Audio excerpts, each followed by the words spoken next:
Dad perfect revents. My son-in-law had no idea I owned the company that paid his salary. To him, I was just some broke old contractor in work boots. Then he slid that nursing home brochure across his dining room table, and 5 minutes later, his whole world came crashing down. My name is Rick Anderson, I'm 58, and I learned something important that night. Sometimes the best weapon you can carry is the truth nobody expects.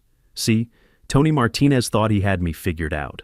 Poor old Rick, living in that tiny house on Maple Street, driving a 15-year-old pickup truck, shopping with coupons at the grocery store. What he didn't know was that his fancy lifestyle, his marble mansion, his job as CEO of Anderson Construction, all of it existed because of money I'd invested 25 years ago when I was just starting out as a contractor. Back then, Tony's father Charles was running his construction company into the ground. Gambling debts, bad business deals, payroll he couldn't meet. I was 33, had saved every penny from years of hard work, and I saw an opportunity. I bought 51% of the company for what seemed like a fortune at the time. Today that investment is worth about $800 million, but I never told anyone, not even Jennifer, my daughter. My late wife Sarah and I agreed that our girl should make her own way in the world, not rely on Daddy's money. Maybe that was a mistake, because Jenny ended up marrying Tony without knowing her poor father actually owned her husband's company. Let me back up a few days to when this all started. I was in my garage working on an old engine when my phone rang. It was Jennifer, and her voice sounded weird, kind of rehearsed. "Dad, Tony wants to invite you for dinner Friday night," she said. He thought it would be nice to have a family dinner with his parents. Now, Tony's parents had never wanted me at their dinner table before. Last Christmas, his mother Helen actually moved my place setting to the kitchen because she said the dining room was for family only, so this invitation felt like a setup. "That sounds nice, sweetheart," I said anyway, because when your daughter calls, you show up, even when you know it's probably going to be trouble. The thing is, I'd been hearing things. Construction is a small world, and word travels fast. Tony had been making big promises about some riverfront development project, telling investors it would set the company up for generations. Problem was, he needed one particular piece of land for the access road, and the stubborn old owner wouldn't sell. That stubborn old owner was me. My house on Maple Street sat right where Tony wanted to build his grand entrance to the development. He just didn't know it was my house he was cursing about in board meetings.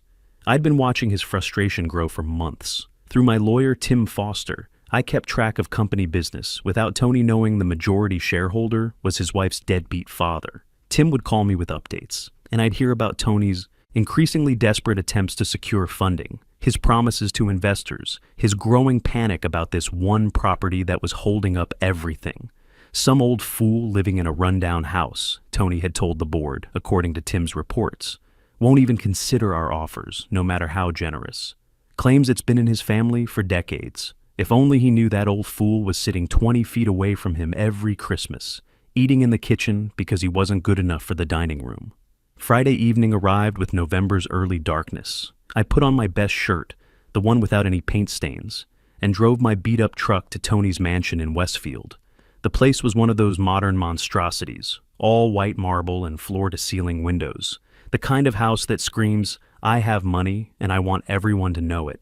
Tony opened the door wearing a suit that probably cost more than my truck was worth. "Rick," he said, not even managing a smile, "come in, we're all waiting for you." The dining room was set up like some kind of boardroom meeting. Tony's parents, Charles and Helen Martinez, sat at one end of the massive table, looking like judges about to deliver a sentence.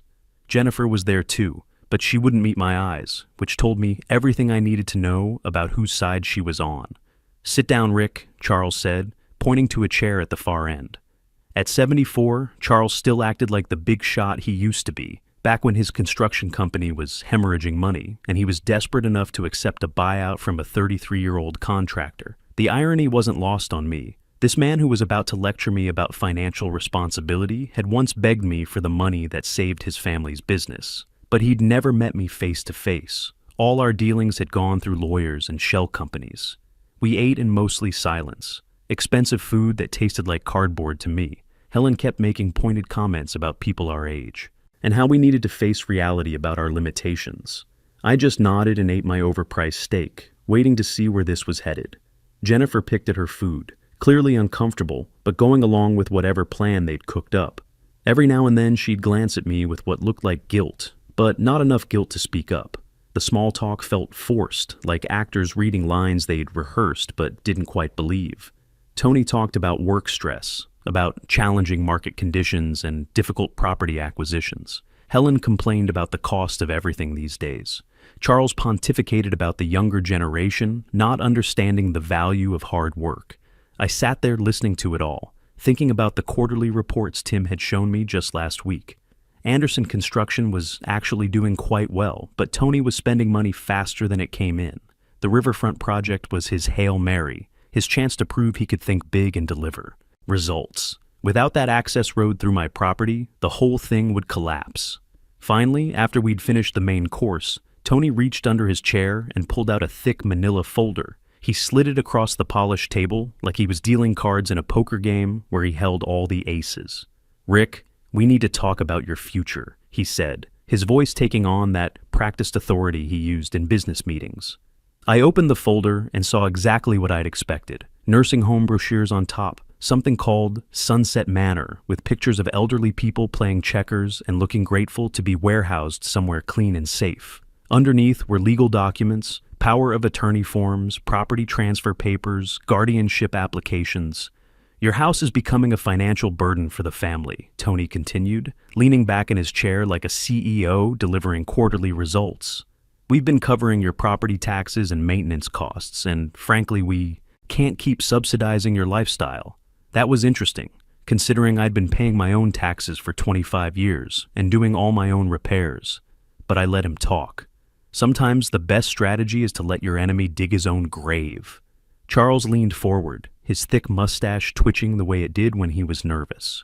I remembered that tell from the old days, though he didn't know we'd ever met. The sale of your property would solve our immediate cash flow problems and provide a nice nest egg for your care, Rick.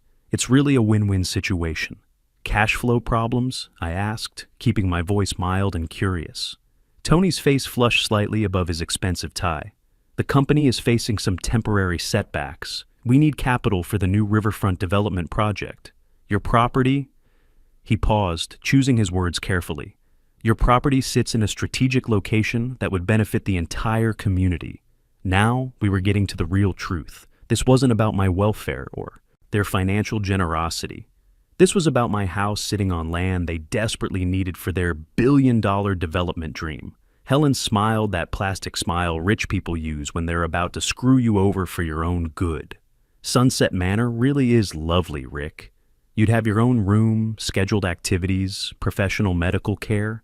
At our age, independence becomes a luxury we can't always afford. At our age. Like she and I were in the same boat. Like she'd ever worried about paying for groceries or keeping the heat on during a cold winter. This woman who hadn't washed her own dishes in 30 years was lecturing me about realistic expectations. I looked at the brochures again, flipping through photos of smiling elderly people in cardigans, reading books in common areas, being pushed around in wheelchairs by cheerful young staff. It was the kind of place where dignity went to die slowly, where families dropped off their inconvenient relatives with clean consciences and monthly payment plans. "What if I don't want to sell?" I asked. The temperature in the room seemed to drop several degrees. Charles cleared his throat, the sound sharp in the sudden silence. "Then we'd have to consider other options," he said. "Legal options. We're concerned about your mental capacity, Rick, living alone in that big house at your age, with no family nearby to check on you. It's not safe." Tony picked up the thread smoothly. "We'd petition the court for guardianship. Bring in medical experts who could testify that you're no longer competent to make financial decisions, that you're a danger to yourself." The threat hung in the air like smoke from a house fire. These people were willing to have me declared mentally incompetent and locked away in a memory care unit, all so they could steal my property for a real estate deal. "The court would have to appoint a guardian," Helen added helpfully. "Someone to look after your interests. Make sure you get the care you need." Jennifer finally spoke up, her voice barely above a whisper. "Dad, it really is for the best. You're getting older, and we worry about you in that big house all alone. The neighborhood isn't what it used to be." Her voice cracked on the last words, and I could see she'd been crying earlier. But she was still saying the words, still choosing their side over mine. We need the money from the sale, she continued, not meeting my eyes. For our future. For the family's future. That phrase, the family's future, hit me like a punch to the gut. Here was my daughter, the little girl I'd taught to ride a bike and helped with homework and walk down the aisle, telling me that stealing my home was necessary for her family's future. Tony pulled out a gold pen, probably cost more than most people make in a week, and set it on the table next to the documents. "This is really very straightforward, Rick," he said. "You sign the power of attorney, I handle all the paperwork for the sale, and you move to Sunset Manor. The transition team there will help you settle in, get you oriented to your new routine. Everyone wins." I stared at those papers, then at the four faces around the table. Four people who thought they had me cornered, who believed that a tired old contractor had no choice but to surrender everything he'd worked for because they needed his property for their grand plans. They were wrong about a lot of things, but they were especially wrong about how much fight this old contractor had left in him. "You know," I said, reaching into my jacket pocket, "there's something I should probably tell you about that property situation." I pulled out my phone, the old cracked one that made them think I couldn't afford better, and dialed a number I knew by heart. The room went dead quiet as I hit the speaker button. "Tim Foster speaking," came the crisp, professional voice through the phone's tinny speaker. Tony actually laughed. "Who are you calling, Rick? Your nephew?" "The bus? Driver?" "Tim," I said, ignoring Tony's smirk. "Are you there?" "Yes, Mr. Anderson. How can I help you this evening?" The silence that followed was beautiful. You could have heard a pin drop on that expensive marble floor. Tony's laugh died in his throat. Helen's fork paused halfway to her mouth.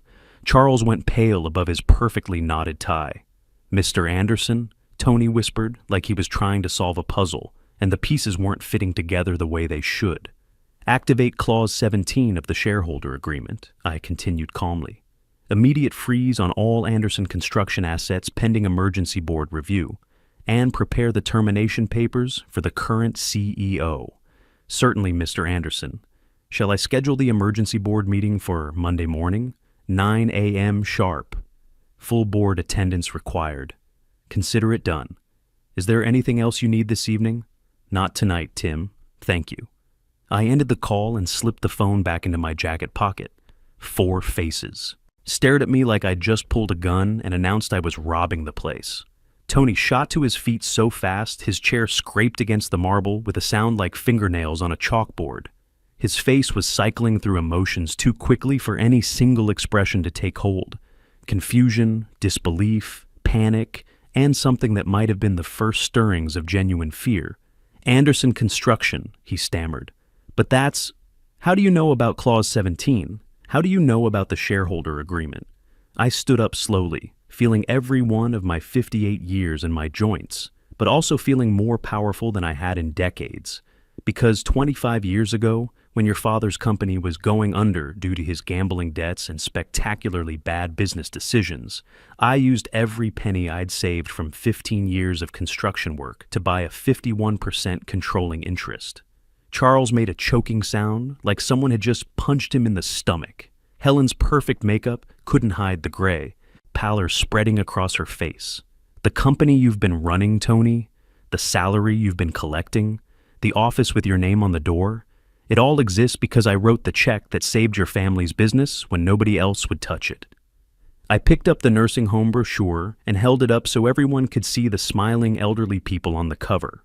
Currently, my stake in Anderson Construction is worth approximately $408 million, which makes me, not you, the real boss of the company that pays for this house, funds your lifestyle, and employs everyone whose opinion you seem to value more than your wife's father's dignity. Tony collapsed back into his chair, like someone had cut the strings holding him upright. The sound he made wasn't quite a laugh and wasn't quite a sob, more like the noise a balloon makes when air escapes too quickly. "You," he breathed. "You're the anonymous partner, the silent investor, the majority shareholder we've been trying to..."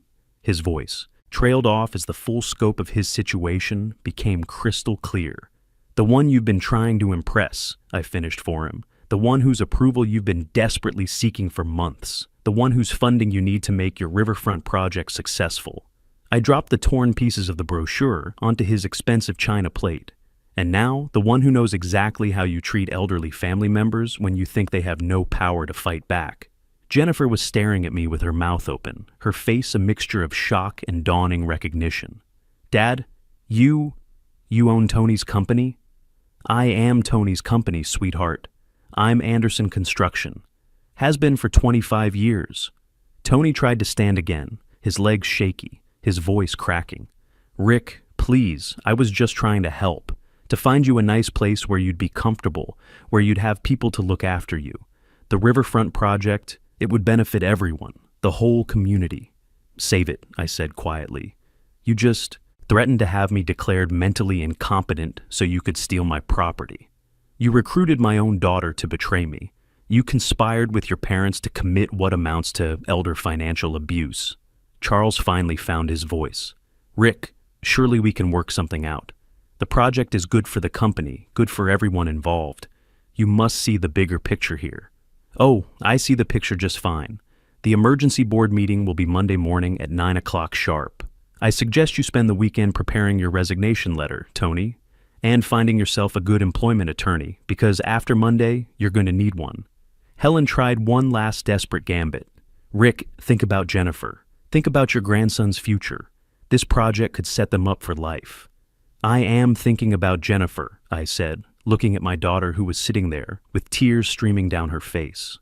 I'm saving her from a husband who would sell his own family for a bonus check. The next few days were interesting, to say the least. Tony tried everything, calling, texting, even showing up at my house at 6 a.m., with coffee and donuts, begging me to reconsider. But I was done talking. Some bridges once burned can't be rebuilt. Monday morning came crisp and clear. I put on my best suit, not the one I wore to church, but the real one, the one I kept for the quarterly board meetings I attended through video conference from Tim's office. Anderson Construction headquarters was a 35-story tower of glass and steel downtown, built with profits from projects I'd approved over the past 25 years. Tim met me in the lobby at 8:45 sharp.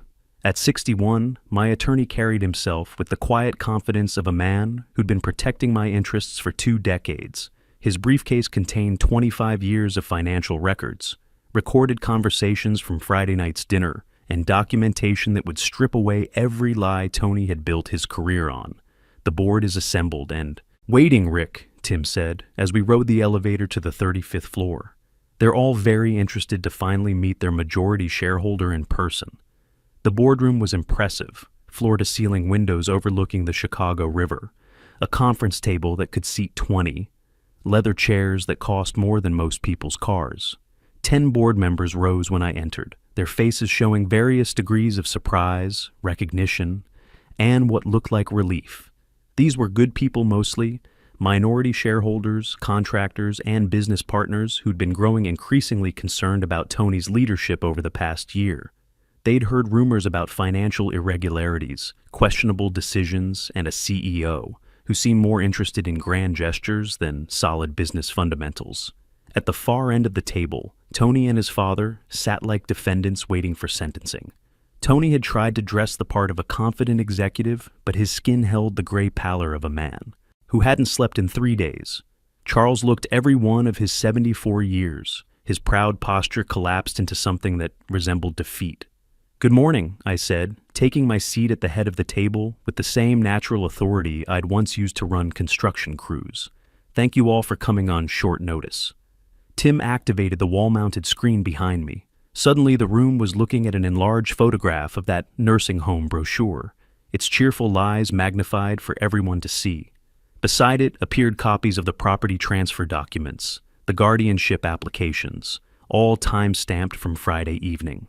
"Ladies and gentlemen," I began, "this past Friday, your CEO and his family attempted to defraud the majority shareholder through elder abuse, coercion, and conspiracy to illegally seize private property." The silence in the room was profound. Board member Susan Thompson leaned forward, her face registering the kind of shock that hardens quickly into outrage. Michael Torres, whose construction crews had built half the south side, shook his head slowly in disgust. I walked them through the whole thing methodically. The fake dinner invitation, the nursing home brochure, the threats to have me declared mentally incompetent, the conspiracy to steal my property for the riverfront development. Tim played selected audio clips from the recording device I'd worn Friday night, Tony's voice filling the room as he threatened an elderly man with forced institutionalization. Your CEO threatened to have me locked in a dementia ward where I would, and I quote, spend my last years drooling and forgotten, I said. This wasn't business negotiation. This was criminal conspiracy to commit elder financial abuse. When the presentation ended, you could have heard a pin drop. Tony tried to stand, his chair scraping against the hardwood floor. But Margaret Rodriguez, who controlled 8% of the company, was faster. I moved for immediate termination of Tony. Martinez as CEO, she said, her voice cutting through the silence like a blade. Seconded, said Robert Phillips immediately. All in favor? I asked. 10 hands rose without hesitation. The only people who didn't vote were Tony and Charles, and their votes didn't matter anymore. Motion carried unanimously. Mr. Martinez, you are hereby terminated from all positions within this company, effective immediately. That's when Tony completely lost it. The composed businessman, the man who'd threatened to destroy an elderly family member for personal gain, crumbled like wet cardboard. He pushed back from the table and actually got down on his knees, crawling across that expensive carpet toward my chair, with tears streaming down his face. Please, Rick, I did it for the family, for Jennifer, for our future, he sobbed. You can't destroy everything we've built, everything I've worked for. I looked down at this man who'd been ready to lock me away in a memory care unit, who'd recruited his own, wife to betray her father, who'd conspired to steal a lifetime of work for his personal ambition. I'm not destroying anything, Tony, I said quietly. I'm saving my daughter from a husband who would sell his own family for a development deal. Security was already at the door. I'd arranged for that in advance. 2 uniformed guards lifted Tony from the floor with professional efficiency and escorted him out. His company car, corporate credit cards, access to all accounts. Everything terminated the moment he left the building. His severance package consisted of whatever personal items were in his desk drawer. After 25 years of investing in this company, watching it grow, protecting it through recessions and recoveries, I wasn't about to let him walk away with a golden parachute. The next 6 months taught me something I should have known all along. The greatest inheritance you can leave your children isn't money in the bank, but the wisdom to recognize good character when they see it. Sometimes the most powerful thing you can do is show people who they really are when they think nobody important is watching, because that's when their true nature reveals itself.